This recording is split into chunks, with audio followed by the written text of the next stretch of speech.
Hello friend, welcome to my YouTube channel Deepak education centre में।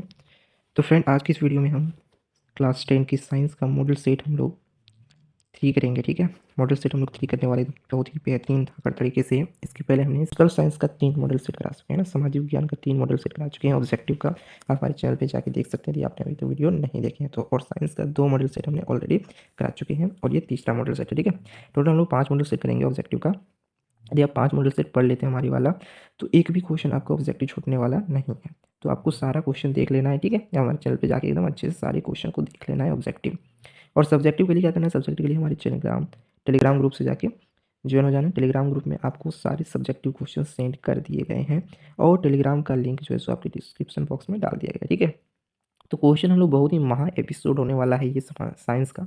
ठीक है, साइंस का ये विज्ञान का महा एपिसोड होने वाला है। क्वेश्चन बहुत ज़्यादा है तो थोड़ा स्पीड में हम लोग चलेंगे, तो अच्छे से आपको समझते हुए जाना है। ठीक है, स्पीड थोड़ा ज़्यादा रहेगा तो अच्छे से क्वेश्चन को देखना है, समझना है और अच्छे से आपको याद करते जाना है। बहुत ही बेहतरीन क्वेश्चन एकदम लेके आए हुए हैं, तगड़ा क्वेश्चन। तो चलिए देर ना करते हुए फटाफट से क्वेश्चन को हम लोग स्टार्ट करते हैं। ठीक है, फर्स्ट क्वेश्चन देखिए क्या कहा गया है कि निर्वात में प्रकाश की चाल होती है। तो ये बहुत ही फेमस क्वेश्चन है। निर्वात में प्रकाश की चाल कितनी होती है? 3 × 10⁸ मीटर पर second. Option number first is right. ठीक है, आगे हम लोग बढ़ते हैं। आगे अगला क्वेश्चन कह रहा है कि ध्रुव और वक्रता केंद्र को मिलाने वाली रेखा को क्या कहते हैं ना। देखिए जैसे कि हमारा ये दर्पण है, ये क्या है? दर्पण है। तो इस प्रकार से आप लोग को पता होगा कि मुख्य अक्ष होता है। तो इसमें कह रहा है कि ध्रुव और वक्रता केंद्र, तो इसको बोलते हैं हम लोग ध्रुव, इसको हम लोग क्या बोलते हैं? ध्रुव। और यहाँ होता है एक वक्रता केंद्र। तो इसको मिलाने वाली रेखा को हम लोग क्या बोलते हैं? इसको जो मिलाने वाली रेखा है उसको हम क्या बोल रहे हैं? मुख्य अक्ष बोल रहे हैं। तो option number third is right. ठीक है, चलिए अगले क्वेश्चन की ओर बढ़ते हैं। अगला क्वेश्चन कह रहा है कि प्रकाश तरंग का उदाहरण है। प्रकाश तरंग किसका उदाहरण है? तो प्रकाश तरंग जो है ये आपका विद्युत चुंबकीय तरंग का उदाहरण है ना। प्रकाश तरंग किसका उदाहरण है? विद्युत चुंबकीय तरंग का उदाहरण है। ठीक है, चलिए बढ़ते हैं नेक्स्ट क्वेश्चन की ओर।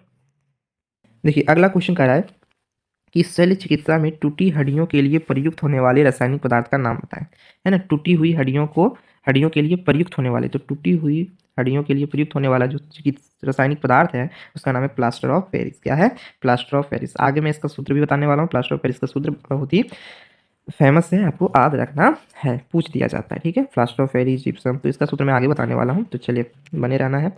देखिए अगला क्वेश्चन देखिए। अगला क्वेश्चन कह रहा है कि अम्लीय विलयन का पीएच मान होता है। तो अभी हम अम्लीय विलयन का पीएच मान क्या होता है? तो बहुत आसान है, अधिक पीएच मिलियन। पीएच का मान जो है सो 7 से क्या है? ज़्यादा है तो वो क्षारीय होता है।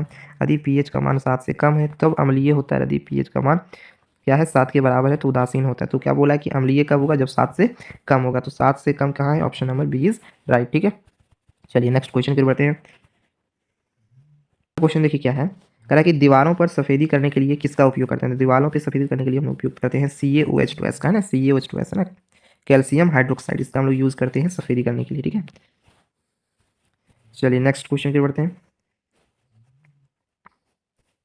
अगला क्वेश्चन है, कह रहा है कि सोडियम सल्फेट और बेरियम क्लोराइड को मिलाने पर किस रंग का अवक्षेप प्राप्त होता है? ना, सोडियम सल्फेट और बेरियम क्लोराइड को मिलाने पर किस रंग का अवक्षेप प्राप्त होता है? तो सोडियम सल्फेट और बेरियम क्लोराइड को जब मिलाते हैं तो हम लोग को जो सल्फेट मिलता है ना, वो भूरा रंग का सल्फेट मिलता है। किस रंग का? भूरा रंग का। Option number D is right. ठीक है, चलिए नेक्स्ट क्वेश्चन की ओर। कह रहा है कि मुकुलन द्वारा अलैंगिक जनन होता है। मुकुलन द्वारा जो अलैंगिक जनन होता है वो किसमें होता है? ईस्ट में होता है। एगो और है हाइड्रा, याद रखना है, ईस्ट और हाइड्रा, ये दो चीज में क्या होता है?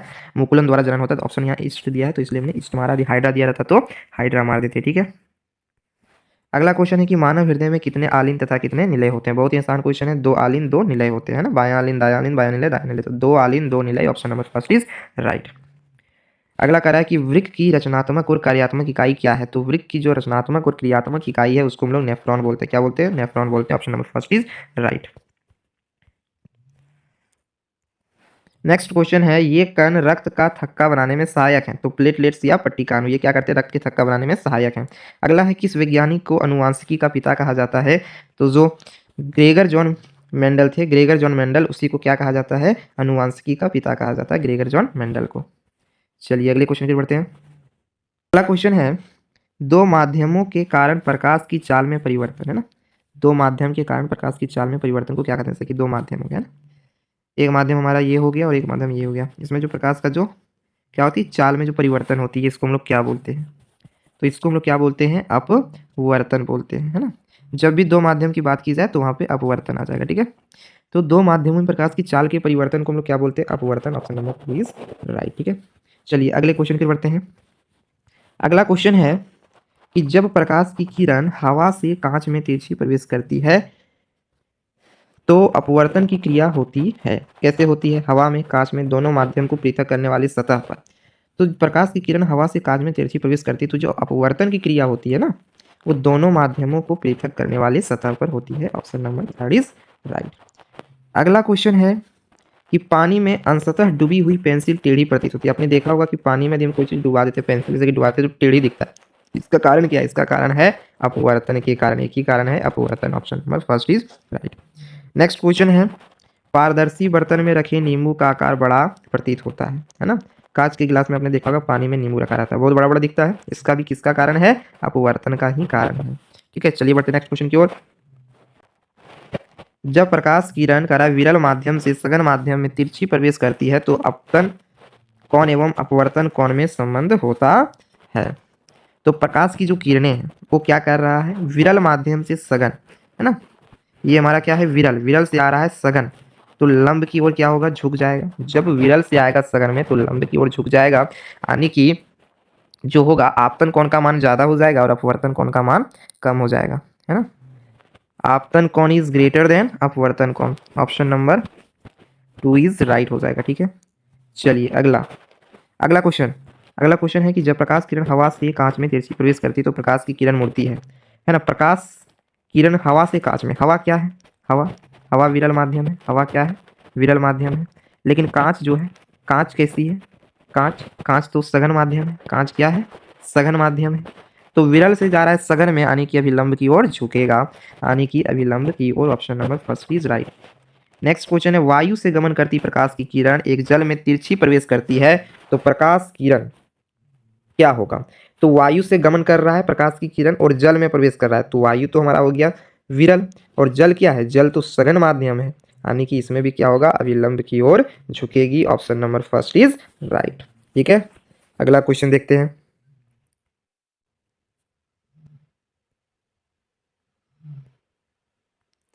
अगला क्वेश्चन है, जब प्रकाश किरण जल से हवा में तिरछी प्रवेश करती है तो प्रकाश किरण मुड़ती है ना। प्रकाश किरण क्या कर रहा है? जल से हवा में, तो जल आपका क्या हो गया? जल तो आपका सघन माध्यम हो गया। क्या हो गया? जल सघन। और हवा क्या हो गया? हवा तो विरल हो गया, यानी कि अगर सघन से विरल तो अभिलंब से दूर हटेगा, यानी कि अभिलंब से दूर। Option number 2 is right. अगला क्वेश्चन एकदम वेरी वेरी इंपॉर्टेंट क्वेश्चन है ये, है ना। एकदम 100% आएगा ये क्वेश्चन कि अपवर्तन के किस नियम को स्नेल का नियम कहते हैं। तो बहुत ही आसान है, द्वितीय नियम को हम लोग, अपवर्तन का जो दूसरा नियम है उसी को हम लोग स्नेल का नियम कहते हैं। ये क्वेश्चन बहुत ही इंपॉर्टेंट है, एकदम याद रख लेना है। और अगला क्वेश्चन जो स्नेल का नियम क्या है ये भी बहुत ही इंपॉर्टेंट है। तो स्नेल का जो नियम है वो साइन आई बटा sine r is equal to n. N यहाँ क्या है? अपवर्तनांक या फिर कोई कॉन्स्टेंट। ठीक है, तो स्नेल का नियम जो होता है साइन आई बटा sine r is equal to n. अगला है निर्वात हवा में प्रकाश की चाली। तो शुरू में वही क्वेश्चन है, सेम 3 इंटू 10⁸ मीटर पर second. Option number first it rise right. अगला है प्रकाश के अपवर्तन की क्रिया कौन सी भौतिक राशि अपरिवर्तित रहती है। यानी कि प्रकाश के अपवर्तन की क्रिया में कौन सी भौतिक राशि बदलता नहीं है, चेंज नहीं होता है, सेम ही रहता है ना। सेम ही रहता है। तो जो फ्रीक्वेंसी होता है ना, फ्रीक्वेंसी सेम रहता है, यानी कि आवृत्ति, है ना। आवृत्ति जो होता है वो क्या होता है? सेम रहता है ना। आवृत्ति नहीं बदलती है। प्रकाश के अपवर्तन की क्रिया में कौन सी भौतिक राशि नहीं बदलती है, अपरिवर्तित नहीं होती है? आवृत्ति नहीं अपरिवर्तित होती है। अगला, प्रकाश की चाल सबसे अधिक होती है। तो प्रकाश की चाल सबसे अधिक होती है निर्वात में, यानी कि शून्य में। ठीक है, अगला है कांच का अपवर्तनांक 1.5 है और हवा में प्रकाश की चाल 3 इंटू 10⁸ मीटर पर सेकेंड है। तो कांच में प्रकाश की चाल क्या होगी, है ना। कांच में प्रकाश की चाल क्या होगी? तो ये तो न्यूमेरिकल है, इसको आपको सॉल्व करना पड़ेगा। तो चलिए हम लोग सॉल्व करके देखते हैं।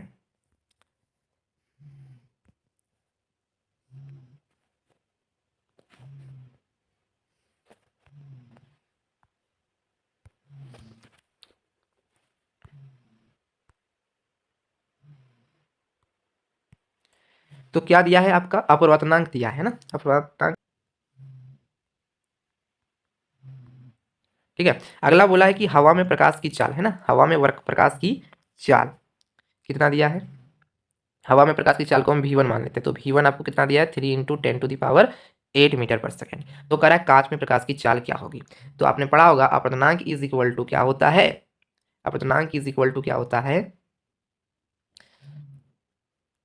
हवा में प्रकाश की चाल ना, हवा में प्रकाश की चाल बटा अन्य माध्यम में प्रकाश की चाल, तो उसको हम लोग v2 मान लेते हैं। अब यहाँ से v2 निकल जाएगा, है ना, v2 इधर, v2 लेके चले जाएंगे यहाँ, तो n हमारा आ जाएगा इधर, यानी क्या हो जाएगा, यानी फिर हो जाएगा 3 इंटू 10⁸ बटा n का वैल्यू कितना दिया 1.5, है ना, 1.5। तो इस तरीके से आपका सॉल्व हो जाएगा।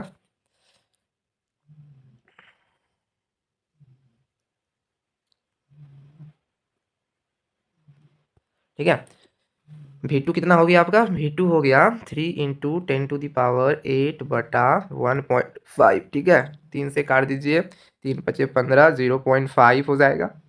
ठीक है, ऊपर कितना चल जाएगा, ये पॉइंट को हटाएंगे तो 10⁹ बटा 5, है ना, 10⁹ बटा 5 कितना हो गया, v2 इज इक्वल टू आ गया था 10⁹ बटा आया था 0 पॉइंट तो हट गया था, 5 आ गया था। ठीक है, अब 5 से एक 0 काट दीजिए, 5 दूना 10, यानी कि 2 इंटू 10⁸ मीटर पर सेकेंड आ जाएगा आपका राइट आंसर, है ना। सॉल्व करके देख लीजिएगा, वर्तनांक का फॉर्मूला लगा के आपका आ जाएगा कितना, 2 इंटू 10⁸ मीटर पर सेकेंड। ठीक है, हम फास्ट यहाँ पे चल रहे हैं तो आपको अच्छे से सॉल्व कर लेना थी, समझ में नहीं आया होगा तो।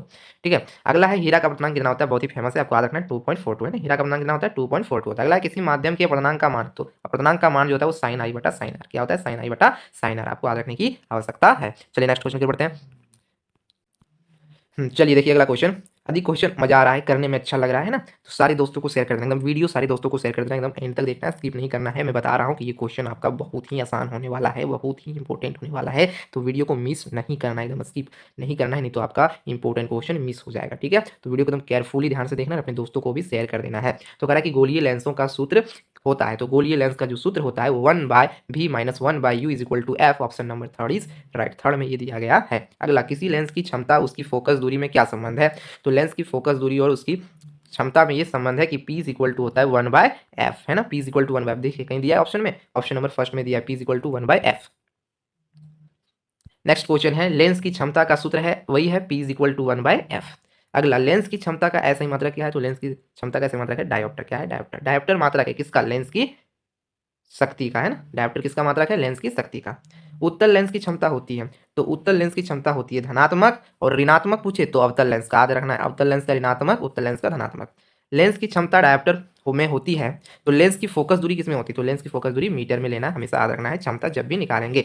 अगला, गोलीय लेंसों के आवर्धन का व्यंजक, गोलीय लेंस का जो आवर्धन का व्यंजक होता है वो m is equal to v by u, है ना, option number third is right हो जाएगा, है ना। गोलीय लेंस का आवर्धन होता है इक्वल टू v/u, लेकिन यदि गोलीय दर्पण का आवर्धन पूछे तो उसका होता है माइनस का v/u, उसमें माइनस लग जाता है, दर्पण वाले में माइनस और लेंस वाले में प्लस ही रहता है, तो ये बात आपको याद रखने की आवश्यकता है। ये अगला क्वेश्चन एकदम महातांडव क्वेश्चन है, एकदम अच्छे से क्वेश्चन एकदम बहुत अच्छे से करेंगे, एकदम करके रहेंगे, बहुत सारे क्वेश्चन को करेंगे। ठीक है, तो बने रहे हमारे चैनल पे। अगला है, नेत्र के किस भाग में प्रतिबिंब का निर्माण होता है, बहुत ही फेमस और आसान क्वेश्चन है, अब सभी को पता होगा, नेत्र के किस भाग में प्रतिबिंब का निर्माण होता है, तो दृष्टिपटल, या फिर क्या बोलते हैं इसी को, रेटिना, है ना, रेटिना या फिर दृष्टिपटल, उसी पे क्या होता है आपका प्रतिबिंब बनता है। आंख के लेंस के द्वारा वस्तु का प्रतिबिंब कहाँ पे बनता है, तो आंख के लेंस के द्वारा जो वस्तु का प्रतिबिंब बनता है वो कहाँ बनता है, रेटिना पर बनता है, या फिर दृष्टिपटल, दोनों क्वेश्चन देखिए एक ही है, बस ऑप्शन थोड़ा सा चेंज है, दृष्टिपटल उसमें लिख दिया, इसमें रेटिना, तो घबराने की जरूरत नहीं है। नेत्र के द्वारा रेटिना पर किसी वस्तु का कैसा प्रतिबिंब बनता है, तो वास्तविक एवं उल्टा बनता है। मानव नेत्र में प्रतिबिंब की प्रकृति क्या होती है, वास्तविक और उल्टा, option number D is right. Next है, नेत्र की वक्रता में परिवर्तन होती है, तो नेत्र लेंस की जो वक्रता में परिवर्तन होती है वो होती है पश्चाभि पेशियां द्वारा, किसके द्वारा, पश्चाभि पेशियां द्वारा। नेत्र लेंस की फोकस दूरी में परिवर्तन किया जाता है, तो नेत्र लेंस की जो फोकस दूरी में परिवर्तन होता है वो किसके द्वारा होता है, पुतली द्वारा होता है, किसके द्वारा होता है, पुतली द्वारा। अगला है, सामान्य दृष्टि के तरुण वयस्क के लिए स्पष्ट दर्शन की न्यूनतम दूरी जो होती है वो 25 सेंटीमीटर होती है, कितनी होती है, 25 सेंटीमीटर। अच्छा, नेत्र के निकट बिंदु का मान, तो वो भी क्या होगा, 25 सेंटीमीटर होगा। अगला, सामान्य नेत्र का दूर बिंदु, तो दूर बिंदु जब भी बोले तो अनंत, और निकट बिंदु पूछे तो 25 सेंटीमीटर याद रखना है। ठीक है, चलिए बढ़ते हैं नेक्स्ट क्वेश्चन की ओर। विद्युत धारा का ऐसा ही मात्रक, बहुत ही आसान, विद्युत धारा का ऐसा ही मात्रक क्या है, एम्पियर है। प्रतिरोध का ऐसा ही मात्रक ओम हो जाएगा। विद्युत आवेश का ऐसा ही मात्रक कूलाम है। विभव या विभवांतर का ऐसा ही मात्रक वोल्ट होता है। कूलम्ब किस भौतिक राशि का मात्रक है, कूलम्ब जो है वो आपका आवेश का है। ओम किस भौतिक राशि का मात्रक है, देखिए उल्टा करके पूछ दिया है, है ना। पहले पूछा था मात्रक, अब बोला कि वो किसका मात्रक है, तो ओम जो है वो प्रतिरोध का मात्रक है। धारा को किस यंत्र से मापा जाता है, धारा को मापा जाता है आमीटर से। विभवांतर को मापा जाता है वोल्टमीटर से, और धारा को आमीटर से। एक इलेक्ट्रॉन पर कितना आवेश होता है, 1.6 into 10⁻⁹ coulomb. Option number first is right. ठीक है, एक कूलाम्स में कितने इलेक्ट्रॉन होते हैं, तो इसका भी एक कूलाम में आवेश में कितने इलेक्ट्रॉन होते हैं, तो वो हो जाएगा 6 इंटू, ठीक है, ये तो निकालना पड़ेगा, एक कूलाम आवेश में कितने इलेक्ट्रॉन होते हैं। तो एन इज सॉल्व करेंगे ना, तो कितना आएगा 6 इंटू 10⁻18 इलेक्ट्रॉन। आपको क्या याद रखना है कि एक कूलम आवेश में कितने इलेक्ट्रॉन होते हैं, 6 इंटू 10⁻18 इलेक्ट्रॉन होते हैं। चलिए अगले क्वेश्चन की बढ़ते एकदम धमाल करते हुए कि अगला क्वेश्चन बहुत ही जबरदस्त क्वेश्चन। विद्युत और चुंबक तो एक दूसरे से संबंधित हैं, इसका पता किसने लगाया, तो इसका पता लगाया ऑस्टर ने लगाया। किसने लगाया, ऑस्टर ने, है ना। चुंबकों के सजातीय ध्रुवों में परस्पर होती है, तो सजातीय ध्रुवों में प्रतिकर्षण। याद रखना है कि सेम सेम ध्रुव है, एक है ना, सजातीय ध्रुव है तो प्रतिकर्षण, और विजातीय ध्रुव है तो आकर्षण, यानी कि अलग अलग ध्रुव है तो आकर्षण होगा, लेकिन सेम ध्रुव हो गया तो विकर्षण हो जाएगा, यानी प्रतिकर्षण हो जाएगा। तो याद रखना है आपको, है ना। यदि उत्तरी ध्रुव और उत्तरी ध्रुव रहा तो क्या हो जाएगा, प्रतिकर्षण, लेकिन उत्तरी ध्रुव और दक्षिणी ध्रुव तो आकर्षण, है ना। चुंबकीय क्षेत्र कैसी राशि होती है, तो चुंबकीय क्षेत्र आपका जो होती है वो सदिश राशि होती है। कैसी राशि होती है, चुंबकीय क्षेत्र सदिश राशि होती है। चुंबकीय क्षेत्र रेखाएं चुंबक के किस ध्रुव से प्रकट होती है, तो चुंबकीय क्षेत्र रेखाएं चुंबक के उत्तरी ध्रुव से प्रकट होती है। अगला है चुंबकीय क्षेत्र रेखाएं चुंबक के किस ध्रुव पर विलीन होती है, तो चुंबकीय क्षेत्र रेखाएं चुंबक के दक्षिणी ध्रुव पर विलीन होते हैं। अगला, चुंबकीय क्षेत्र अधिक प्रबल होगा, तो चुंबकीय क्षेत्र अधिक प्रबल कहाँ पे होता है, चुंबक के ध्रुव पे, चुंबक के ध्रुव पे ही ज्यादा प्रबल होता है चुंबकीय क्षेत्र। दक्षिण हस्त अंगुष्ठ नियम में अंगूठा द्वारा क्या प्रदर्शित किया जाता है, तो अंगूठा द्वारा आपका जो प्रदर्शित किया जाता है वो क्या प्रदर्शित किया जाता है, विद्युत धारा को या चुंबकीय क्षेत्र को,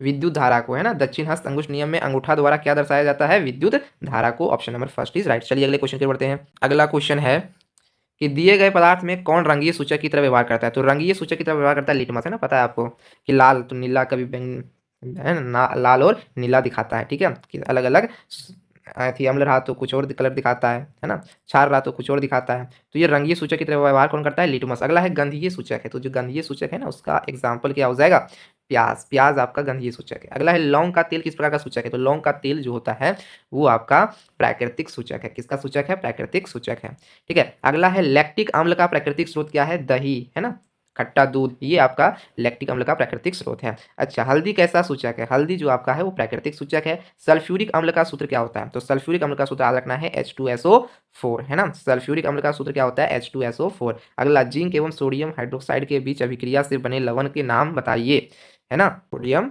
जिंकेट, ठीक है, सोडियम जिंकेट बनता है। अगला है सोडियम कार्बोनेट का सूत्र क्या होता है, सोडियम कार्बोनेट का सूत्र क्या होता है, तो सोडियम कार्बोनेट का जो सूत्र होता है वो होता है Na2CO3, है ना। सोडियम कार्बोनेट का सूत्र क्या होता है, Na2CO3 होता है। अगला, सोडियम हाइड्रोजन कार्बोनेट का सूत्र क्या होता है ना। सोडियम हाइड्रोजन कार्बोनेट का सूत्र क्या होता है, तो इसका जो सूत्र होता है वो होता है NaHCO3। क्या होता है, NaHCO3। अगला, चूना पत्थर का सूत्र, बहुत ही आसान है। चूना पत्थर का सूत्र CaCO3। चूना पत्थर का सूत्र क्या होता है, CaCO3। अगला, संगमरमर का रासायनिक नाम क्या है, तो संगमरमर का रासायनिक नाम है कैल्शियम कार्बोनेट। और चूने में जल में CO2 गैस प्रवाहित करने से दुधिया रंग होने का कारण क्या है, CaCO3 का बनना। क्या कारण है, CaCO3 का बनना। चलिए नेक्स्ट क्वेश्चन की बढ़ते हैं। चलिए देखिए अगला क्वेश्चन क्या है कि 1 विलियन लाल लिटमस पत्र को नीला कर देता है तो उसका पीएच मान क्या होगा, है ना। लाल को नीला कर दे रहा है तो पहले ये पता करना पड़ेगा कि वो अम्ल है कि क्षार, तभी ना उसका पीएच मान बता पाएंगे। तो आपको हमने ट्रिक बताया था एगो, है ना, अनिल और छलनी। क्या ट्रिक था, अनिल और छलनी, ये दो ट्रिक था, है ना। यदि नीला को लाल कर रहा है तो अम्ल होगा, यदि लाल को नीला कर रहा है तो क्षार होगा। तो यहाँ क्या बोल रहा है, लाल लिटमस पत्र को नीला कर रहा है, लाल को नीला, है ना, लाल को नीला, ठीक है, लाल को क्या कर रहा है, नीला कर रहा है, मतलब क्या है, छलनी है, छलनी है ना। लाल को नीला, छलनी है यानी कि क्षारक है, तो क्षारक है तो इसका पीएच मान क्या होगा, 7 से ज्यादा होगा, यानी कि option number 4 is right answer 10। अगला है शुद्ध दूध का पीएच मान 6 होता है जब वही दूध बन जाता है।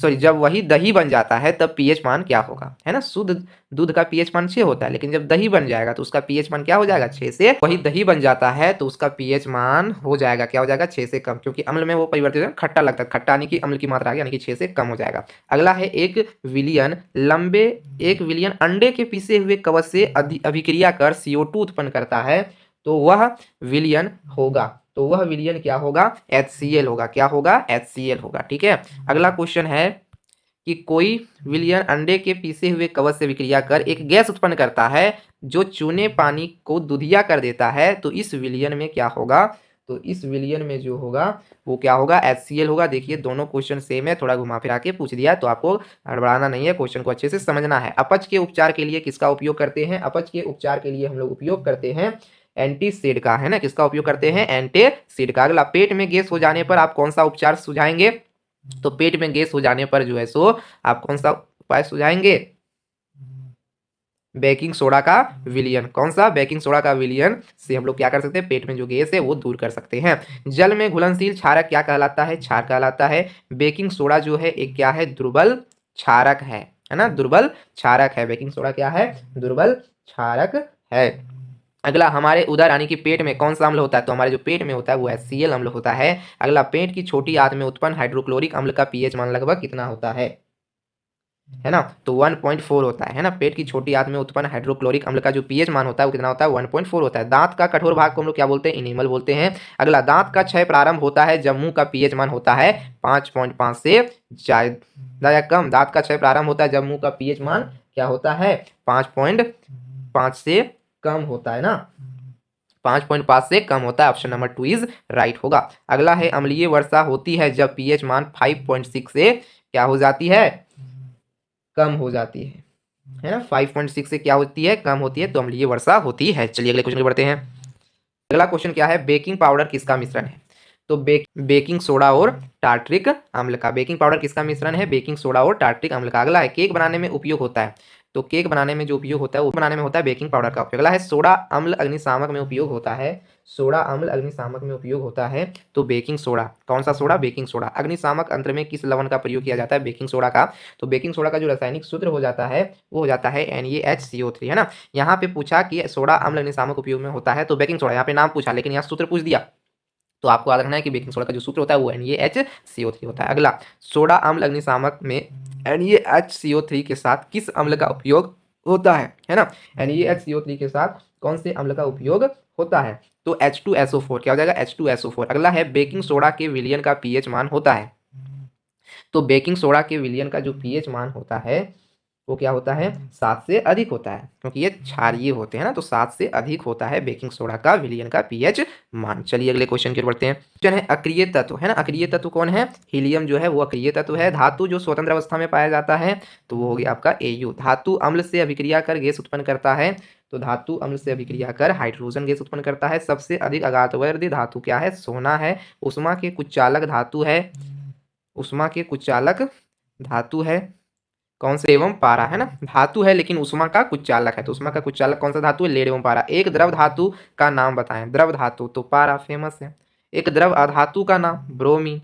शरीर के तापक्रम पर पिघलने वाला धातु, तो शरीर के तापक्रम पर पिघलने वाला धातु आपका क्या है,